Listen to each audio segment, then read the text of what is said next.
कथा कहानी काव्य में आपका स्वागत है। हमारी आज की प्रस्तुति है कर्म योग। कर्म योग स्वामी विवेकानंद के द्वारा न्यूयॉर्क में दिए गए व्याख्यानों का संकलन है। गीता की वाणी का अनुकरण करते समय स्वामी विवेकानंद सबको संसार का वीरतापूर्वक सामना करने के लिए आहूत करते हैं।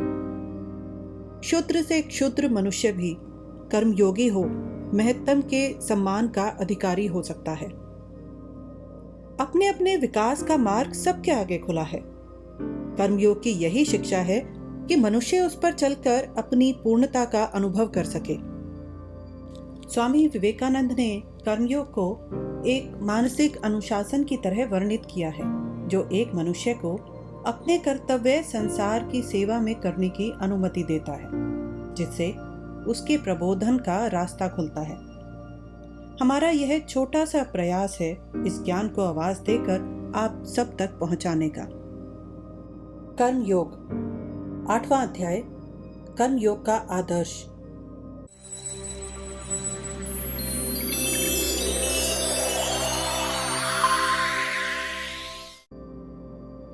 वेदांत धर्म की महत्ता यह है कि वहां भिन्न मार्गों से हम एक ही लक्ष्य को पहुंच सकते हैं। इन मार्गों के मैंने 4 नाम मोटी तौर पर रख दिए हैं: कर्म, मनोविज्ञान, प्रेम तथा ज्ञान के मार्ग। परंतु आपको यह ध्यान रखना चाहिए कि ये विभाजन एकदम दूसरों से भिन्न नहीं। इनकी सीमाएं कठोरता से निश्चित नहीं, वे आपस में मिल जाती हैं। परंतु जहां जिसकी अधिकता होती है वैसा ही उसका नाम रख दिया जाता है। ऐसा नहीं है कि कर्म करने वाले में कर्म करने के अतिरिक्त अन्य कोई शक्ति न हो, अथवा भक्तों में केवल भक्ति हो और ज्ञानियों में ज्ञान के अतिरिक्त और कुछ न हो। किसी व्यक्ति में जिसका प्राधान्य होता है उसी के अनुसार उसका नाम रखा जाता है। हम देख चुके हैं, अंत में चारों मार्ग मिलकर एक हो जाते हैं। सभी धर्म, कर्म और उपासना की सभी प्रणालियां एक और केवल एक लक्ष्य को पहुंचती हैं। मैं उस लक्ष्य की चर्चा कर चुका हूं। वह स्वतंत्रता है। जैसा कि मैं समझता हूं, अपने चारों ओर जो कुछ भी हम देखते हैं सब उसे पाने को सचेष्ट हैं। परमाणु से लेकर मनुष्य तक, निर्जीव और जड़ पदार्थों से लेकर पृथ्वी के जीवन की सबसे ऊंची सतह पर स्थित मनुष्य की आत्मा वास्तव में सृष्टि इस स्वतंत्रता के लिए किए गए संघर्ष का ही परिणाम है। प्रत्येक समूह में परमाणु अपनी अपनी ओर खींचकर स्वतंत्र हुआ चाहते हैं, परंतु एक दूसरे से वे बंधे हुए हैं। हमारी धरती सूर्य से दूर छूटकर जाना चाहती है, चंद्रमा धरती से। सभी में छूटकर बिखर जाने की प्रवृत्ति दिखाई देती है। सृष्टि में हम जो कुछ भी देखते हैं इस स्वतंत्रता के लिए किए गए संग्राम के आधार पर है। इस प्रवृत्ति से प्रेरित हो ऋषि ईश्वर की उपासना करता है, चोर चोरी करता है। जब कर्म की लीक उचित नहीं होती तो हम उसे अशुभ कहते हैं, जब उचित होती है तो शुभ। परंतु प्रेरणा एक है, वही मुक्त होने की इच्छा। ऋषि अपने बंधनों को जान उनसे छूटना चाहता है, इसीलिए वह उपासना करता है। चोर इस भावना से पीड़ित होता है कि उसके पास अमुक वस्तुएं नहीं। वह उस इच्छा से छूटना चाहता है, मुक्त होना चाहता है, इसीलिए वह चोरी करता है। मुक्ति प्रकृति का एकमात्र लक्ष्य है।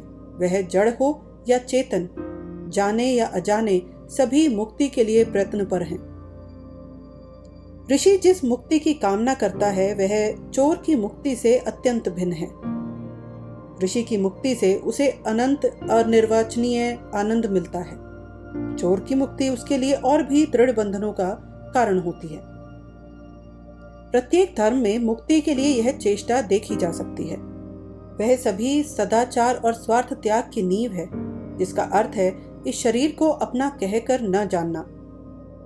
जब हम किसी को दूसरों का उपकार और शुभ कर्म करते देखते हैं, तब उसका अर्थ है कि वह व्यक्ति मैं और मेरे के सीमित वृत्त में नहीं रह सकता। स्वार्थ त्याग का कहीं अंत नहीं। सदाचार की धारणाओं में सर्वत्र ध्येय स्वार्थ त्याग ही है। मान लीजिए कोई इस प्रकार पूर्ण त्यागी हो तो उसका क्या हो? तब वह श्रीमान फलाने फलाने नहीं रह गए, उसका अनंत विस्तार हो गया। वह छोटा सा व्यक्तित्व जो उसके भीतर पहले था अब लुप्त हो गया, वह अनंत में मिल गया। और यह अनंत विस्तार ही सब धर्मों का दार्शनिक तथा सदाचार के सिद्धांतों का लक्ष्य है। व्यक्तिगत ईश्वर का उपासक जब इस विचार को इस दार्शनिक रूप से रखा देखता है तो घबरा जाता है, परंतु यदि वह सदाचार का प्रचार करता है तो स्वयं भी उसी विचार का अनुमोदन करता है। मनुष्य के त्याग की वह कोई सीमा कल्पित नहीं करता। मान लीजिए कोई द्वैतवाद से भी पूर्णता प्राप्त कर ले, तब अन्य पूर्णता प्राप्त किए पुरुषों से उसका विभेद कैसे हो सकेगा? उसे विश्व से मिलकर एक होना पड़ेगा और वैसा करना ही सबका ध्येय है। केवल द्वैतवादी अपने तर्क का सिरे तक अनुसरण नहीं कर सकता। कर्मयोग उस मुक्ति की प्राप्ति है जो मानव मात्र का लक्ष्य है। प्रत्येक स्वार्थपूर्ण कर्म हमें उससे पीछे की ओर ठेलता है। प्रत्येक निस्वार्थ कर्म हमें उसके सन्निकट ले जाता है। इसीलिए सदाचार की केवल एक व्याख्या हो सकती है। जो स्वार्थपूर्ण है वह अनाचार है, जो निस्वार्थ है वह सदाचार। परंतु यदि सूक्ष्म निरीक्षण किया जाए तो यह सब इतना सरल न जान पड़ेगा। उदाहरण के लिए, जैसा मैं पूर्व भी कह चुका हूं, देश के अनुसार सदाचार की बातों में न्यूनाधिक विभिन्नता होती है। एक ही कर्म एक दशा में निस्वार्थ हो सकता है, अन्य में स्वार्थपूर्ण। इसलिए हम उसकी एक मूल व्याख्या मात्र कर सकते हैं। अन्य विशेषताएं देश, काल और परिस्थितियों के अनुसार होंगी। एक देश में जो सदाचार है दूसरे में अनाचार है, क्योंकि परिस्थितियां भिन्न हैं। सभी प्रकृति का अभिपस्य मुक्ति है और मुक्ति केवल पूर्ण आत्मत्याग द्वारा संभव है। प्रत्येक निस्वार्थ कर्म, वचन या विचार हमें लक्ष्य की ओर ले जाता है और इस कारण सदाचार है। प्रत्येक धर्म में, प्रत्येक आचार विचार प्रणाली में आप इस व्याख्या को लागू होते देखेंगे। किन्हीं विचारधाराओं में सदाचार ईश्वर कृत माना जाता है। यदि पूछो कि ऐसा क्यों करें और वैसा क्यों न करें, तो उत्तर मिलेगा क्योंकि ऐसी ही ईश्वर की आज्ञा है। परंतु उनके विचारों का मूल सूत्र जो कुछ भी हो, तत्व की बात वहां भी यही है कि अपने आप का विचार न कर उससे छुटकारा पाओ। इस सदाचार की महान धारणा को पहचानते हुए भी कोई अपना छोटा सा व्यक्तित्व तजने में घबराते हैं। जिसे अपना क्षुद्र व्यक्तित्व इतना प्रिय है, हम उससे पूछ सकते हैं कि तुम्हारा यह अपनापन उस पुरुष के आगे कहाँ रहता है जो पूर्ण रूप से निस्वार्थ है, जो अपने लिए कोई बात नहीं सोचता, अपने लिए कोई शब्द नहीं कहता और अपने लिए कोई कर्म नहीं करता। उसे उस अपनेपन का ज्ञान तभी तक रहता है जब तक कि वह अपने लिए कुछ सोचता, कहता या कोई कर्म करता है। यदि उसे औरों का, संसार का, उस अनंत का भान हो जाए तो उसका वह अपनापन कहाँ रहे, वह सदा के लिए भाग जाए। कर्मयोग अतः एक ऐसा आचार विचार समुच्चय, ऐसा धर्म है जिसमें शुभ कर्मों और स्वार्थ त्याग द्वारा मुक्ति लाभ होता है।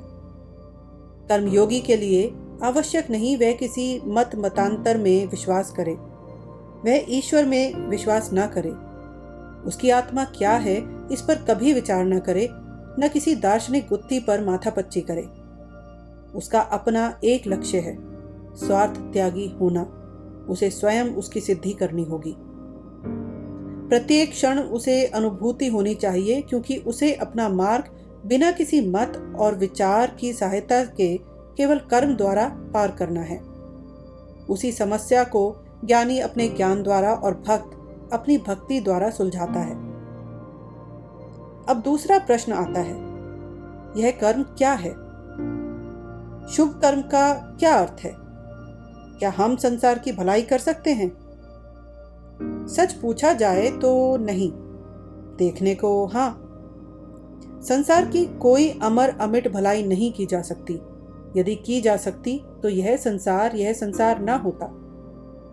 5 मिनट के लिए किसी की क्षुधा तुम शांत कर सकते हो, परंतु उसके पश्चात उसे फिर भूख लगेगी।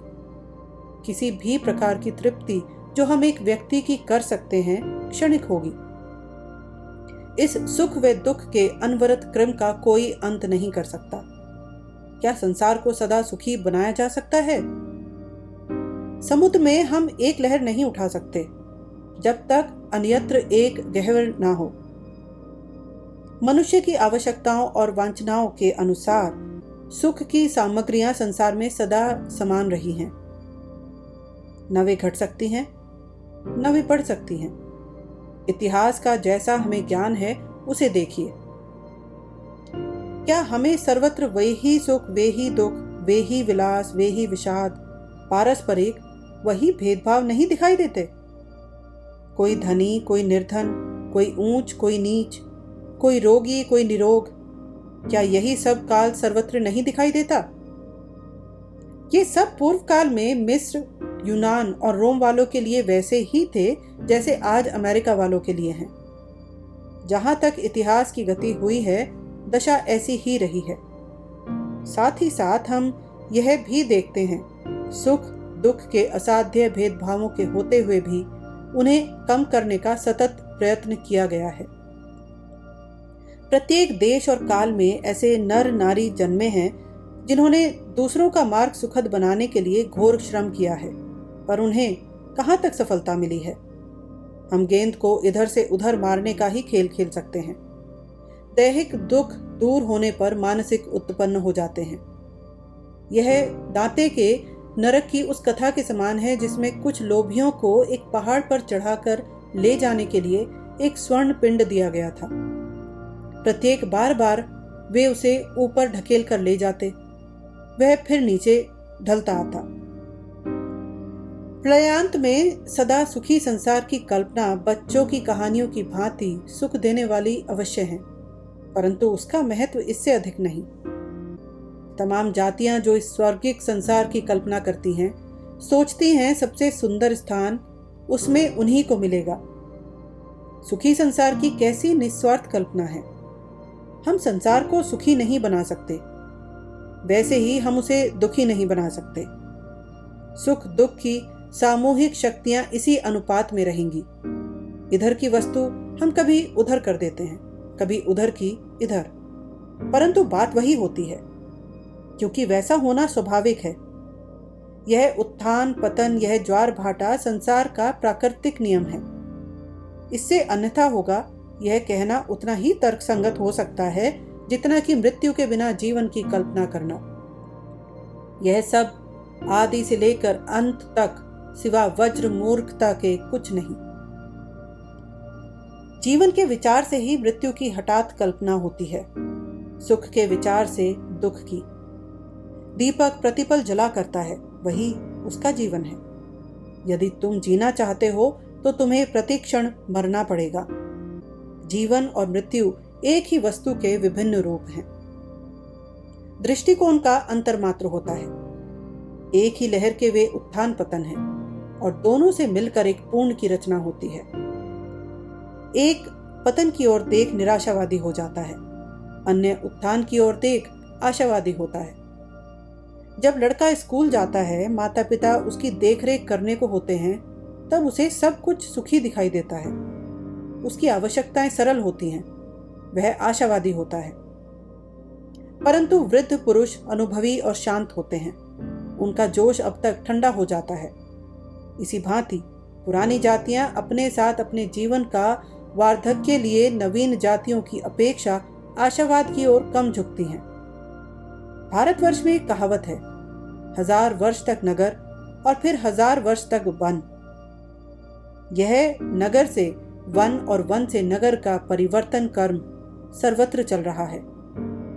मनुष्य उसको जिस ओर से देखते हैं उसी के अनुसार आशा या निराशावादी होते हैं। इसके बाद हम समता का विचार लेते हैं।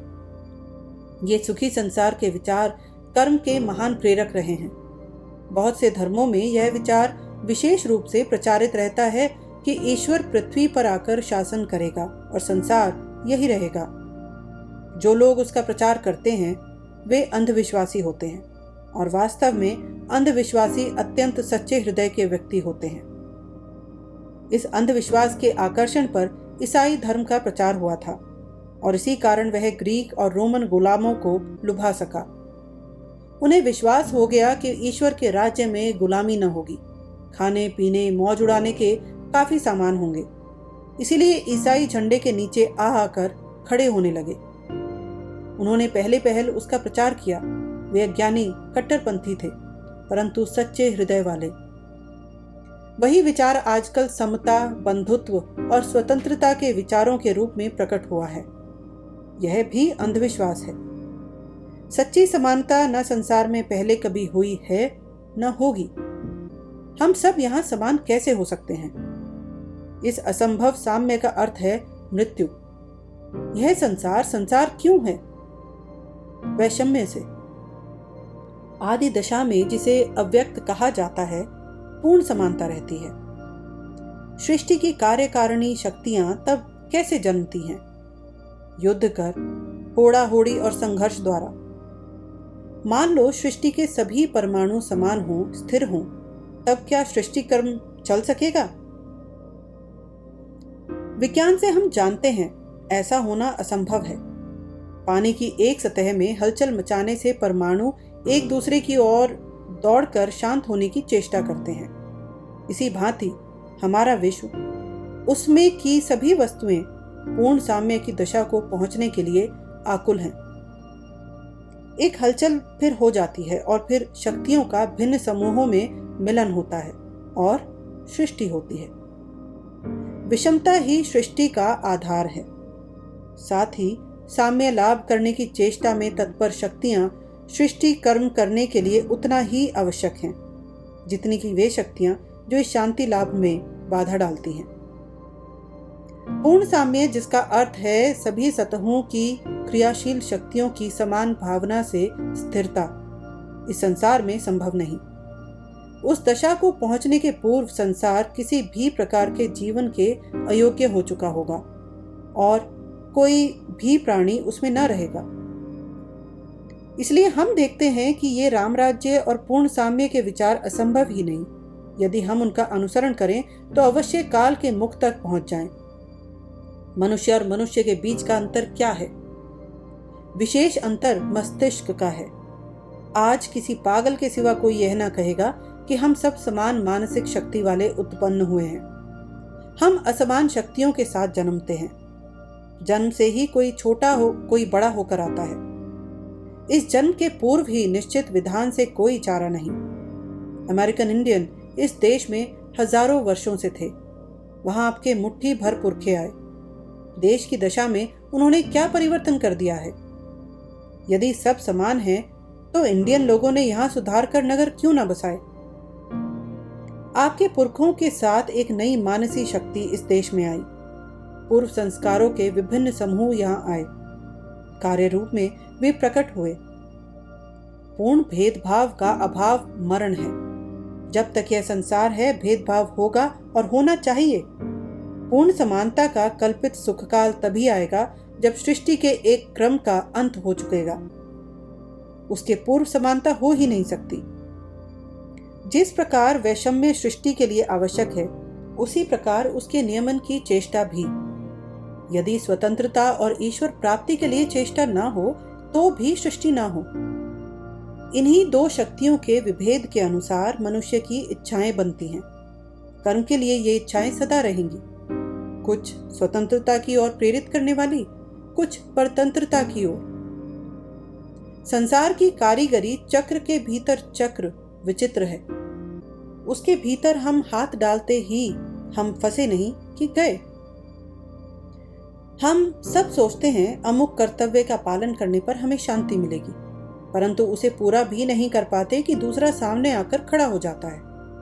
हम सबको यह अद्भुत और शक्ति संपन्न संसार यंत्र खींचे लिए जाता है। छुटकारा पाने के केवल दो मार्ग हैं। एक तो यंत्र छोड़कर उससे तनिक संबंध न रख अलग खड़े हो जाओ, अपनी इच्छाओं का त्याग करो। यह कहना अत्यंत सुकर है, परंतु करना अत्यंत दुष्कर। मैं नहीं जानता यदि करोड़ों में एक वैसा कर सको। दूसरा मार्ग यह है कि संसार में कूद पड़ो, कर्म का रहस्य जानो। यह मार्ग कर्मयोग का है। संसार यंत्र के चक्रों से भाग न खड़े हो, उनके भीतर बैठो और कर्म का रहस्य सीखो। भीतर उचित कर्म कर बाहर निकल आना संभव है। यंत्र में ही बाहर आने का भी मार्ग है। अब हम देख चुके कर्म क्या है। वह प्रकृति का आधार भाग है और निरंतर होता है। जिन्हें ईश्वर में विश्वास है वे इसे और भली भांति समझते हैं, क्योंकि वे जानते हैं कि ईश्वर ऐसा असमर्थ नहीं कि उसे हमारी सहायता की आवश्यकता हो। यद्यपि यह संसार यूं ही चलता रहेगा, हमारा ध्येय स्वतंत्रता है। हमारा लक्ष्य पूर्ण आत्मत्याग है। कर्मयोग के अनुसार कर्म द्वारा हम वहां तक पहुंच सकते हैं। अंधविश्वासियों के लिए संसार को सुखी बनाने के विचार कर्म प्रेरणाओं के रूप में भले हो सकते हैं, परंतु हमें स्मरण रखना चाहिए, अंधविश्वास से उतनी ही हानि होती है जितना लाभ। कर्मयोगी पूछता है, स्वभावजन्य मुक्ति की अभिलाषा के अतिरिक्त कर्म करने के लिए तुम्हें अन्य इच्छाओं की आवश्यकता क्यों हो? साधारण सांसारिक इच्छाओं के परे हो। कर्म करने का तुम्हारा अधिकार है, फल पाने का नहीं। कर्मयोगी कहता है, मनुष्य अपने आप को उसे जानने और उसका अभ्यास करने के योग्य बना सकता है। जब शुभ कर्म करने का विचार उसके व्यक्तित्व का एक भाग बन जाएगा तो वह कर्म करने के लिए किसी अन्य बाह्य प्रेरणा को न खोजेगा। हमें शुभ कर्म करने चाहिए, क्योंकि वैसा करना शुभ है। जो स्वर्ग पाने के लिए भी कर्म करता है, कर्मयोगी कहता है, वह बंधन में पड़ता है। कोई भी कर्म जो क्षुद्राति क्षुद्र स्वार्थ भावना से प्रेरित हो किया जाता है, हमें स्वतंत्र बनाने के स्थान में हमारे पैरों में एक लौह श्रृंखला और डाल देता है। इसीलिए यही एक मार्ग है कि कर्म फल की आशा त्याग कर अनासक्त बनो। जानो कि न सचमुच यह संसार तुम है, न तुम संसार हो, कि हम यह शरीर नहीं, कि वास्तव में हम कर्म नहीं करते। हम अजर अमर सदा शांति लाभ के लिए आत्मा हैं। हम किसी वस्तु के बंधन में क्यों पड़े? हमें रोना ना चाहिए। आत्मा के लिए हंसना रोना क्या? सहानुभूति से भरकर भी हमें आंसू न बहाने चाहिए। हमें वैसा करना प्रिय होता है। अपने मन में हम सोचते हैं कि ईश्वर भी अपने सिंहासन पर बैठा वैसे ही रो रहा होगा। ऐसा ईश्वर प्रयत्न कर पाए जाने के योग्य न होगा। ईश्वर क्यों रोए? रोना निर्बलता परतंत्रता का चिन्ह है। यह कहना बहुत भला लगता है कि हमें पूर्ण अनासक्त होना चाहिए, परंतु कैसे? प्रत्येक कर्म जो बिना स्वार्थ भावना के किया जाता है, बंधन गढ़ने के स्थान में पुराने बंधनों की एक लड़ी को तोड़ देता है। प्रत्येक शुभ विचार जो हम संसार में भेजते हैं, बिना किसी प्रत्याशा के वह वहां संचित होगा और पुराने बंधनों की एक कड़ी तोड़ देगा। हमें अधिक से अधिक पवित्र बनाएगा, यहाँ तक कि मानवों में हम सबसे पवित्र हो जाएंगे। परंतु यह सब कुछ दार्शनिक और कल्पित सा दिखाई दे सकता है, जो सिद्धांत रूप में सत्य हो परंतु कार्य रूप में न लाया जा सके। मैंने भगवत गीता के विरुद्ध अनेक तर्क पढ़े हैं और उनमें से अनेकों के अनुसार बिना इच्छा के कर्म नहीं किया जा सकता। उन्होंने कट्टरता और अंधविश्वास से प्रेरित निस्वार्थ कर्म देखा है, अन्य प्रकार से नहीं। इसी कारण वे ऐसा कहते हैं। अंत में मैं कुछ शब्द आपसे एक ऐसे पुरुष के विषय में कह दूं जो वास्तव में कर्मयोग के सिद्धांत को कार्य रूप में लाया। वह पुरुष है बुद्ध। वही एक पुरुष है जिसने कभी उसका पूर्ण अभ्यास किया। बुद्ध को छोड़ संसार के बड़े बड़े पैगंबर निस्वार्थ कर्म के लिए बाह्य प्रेरणाओं से प्रेरित हुए हैं। संसार के धर्मोपदेशक बुद्ध का अपवाद छोड़ दो श्रेणियों में विभाजित किए जा सकते हैं। एक तो वे जो अपने को ईश्वर का अवतार कहते थे, अन्य वे जो अपने को ईश्वर का दूत मात्र मानते थे। दोनों को कर्म के लिए बाहर से प्रेरणा मिलती है। वे कर्म के लिए पुरस्कार चाहते हैं। उनकी भाषा कितनी ही आध्यात्मिक शब्दावली से पूर्ण क्यों न हो। बुद्ध ही एक वह पैगंबर हुआ है जिसने कहा था, मैं तुम्हारे ईश्वर संबंधी मत मतांतरों को नहीं जानना चाहता। अध्यात्म ज्ञान की बारीकियों को सुलझाने की दरकार नहीं है। भलाई करो और भले बनो, इसी से तुम्हारी मुक्ति होगी और जो कुछ भी सत्य है वह तुम्हें मिलेगा। अपने जीवन के व्यवहारों में वह बिल्कुल ही स्वार्थ भावनाहीन थे और उनसे अधिक कर्म किसने किया है? इतिहास में मुझे एक चरित्र ऐसा दिखा दीजिए जो औरों के इतने ऊपर उड़ा हो। सारी मनुष्य जाति ने केवल एक ही ऐसा चरित्र उत्पन्न किया है। ऐसी गहन दार्शनिकता, ऐसी व्यापक संवेदना, यह महान दार्शनिक सर्वोच्च दर्शन का प्रचार करता हुआ भी हृदय में छोटे से छोटे पशुओं के लिए करुणा से भरा हुआ था। फिर भी अपने लिए उन्होंने कुछ नहीं चाहा। वह आदर्श कर्मयोगी थे, नितांत बिना किसी इच्छा के कर्म करते हुए, और मनुष्य जाति का इतिहास इस बात की साक्षी देता है कि उनसे महत्तर पुरुष कभी कोई उत्पन्न नहीं हुआ। हृदय और मस्तिष्क का अतुल परिपाक, आध्यात्मिक शक्ति का सर्वोत्कृष्ट निर्देशन उन्हीं में हुआ है। संसार के वे सर्वप्रथम महान सुधारक थे।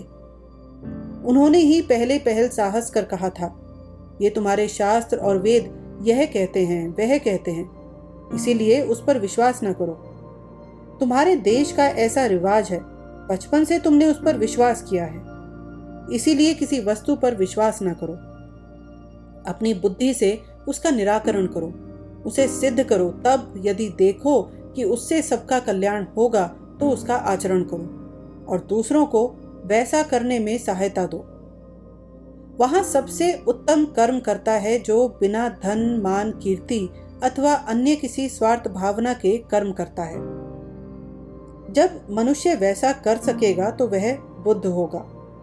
उसी के भीतर ऐसी कर्म करने की शक्ति जन्मेगी जिससे संसार में परिवर्तन हो जाएगा। कर्मयोग के महत्तम आदर्श का वही व्यक्ति योग्य प्रतिनिधि होगा।